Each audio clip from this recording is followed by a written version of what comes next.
നമസ്കാരം. 30-40 കൊല്ലത്തിലേറെയായി വയനാട്ടിലെ മനുഷ്യരും വന്യജീവികളുമായുള്ള നിലനിൽപ്പിനുള്ള പോരാട്ടം തുടങ്ങിയിട്ട്.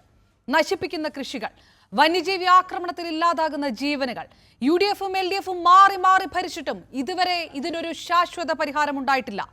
ഇപ്പോൾ കാടിറങ്ങി വരുന്ന ജീവികളുടെ എണ്ണം കൂടുകയും അതിനൊപ്പം കാട്ടാനയും കടുവയും പുലിയും തച്ചുകൊല്ലുന്ന നാട്ടുകാരുടെ എണ്ണം കൂടിയിട്ടും സർക്കാരിനും ഒരു രാഷ്ട്രീയ പാർട്ടിക്കും കൃത്യമായ ഒരു പരിഹാരവുമില്ല. കൈയൊഴിയുന്ന കേന്ദ്രം എല്ലാം സംസ്ഥാന സർക്കാരിന്റെ തലയിൽ വെക്കുമ്പോഴും ഒരുമിച്ച് നിന്ന് ഇതിന് പരിഹാരമുണ്ടാക്കാൻ ഇടതോ വലതോ ശ്രമിക്കില്ല. കാരണം എന്തെങ്കിലും കൃത്യമായ പരിഹാരം ഉണ്ടാക്കാൻ നോക്കിയാൽ രാഷ്ട്രീയ പാർട്ടികൾക്ക് നഷ്ടമാകുക മലയോര മേഖലയിലെ വോട്ടുകളാണ്. ഈ വോട്ട് ബാങ്ക് പൊളിറ്റിക്സിന് വേണ്ടി ഇതിൽ ഒരു പരിഹാരവുമില്ലാതെ പ്രഹസന പ്രക്ഷോഭങ്ങളാക്കി കൊണ്ടുപോകുകയാണ് പ്രതിപക്ഷത്തിനും സർക്കാരിനും അഭികാമ്യം. ഈ സത്യം അറിയുന്നവരാണ് വയനാട്ടിലെ ജനത. UDF-ന്റെ ഹർത്താൽ കൊണ്ട് നാട് കയറിയ ആനയും കടുവയും കാടിറങ്ങുമോ? ശാശ്വത പരിഹാരമേ ഇല്ലല്ലോ എന്ന് പറയുന്ന വനമന്ത്രിയോട് ഇനി ഈ നാട്ടുകാർ എങ്ങനെ സങ്കടം പറയും?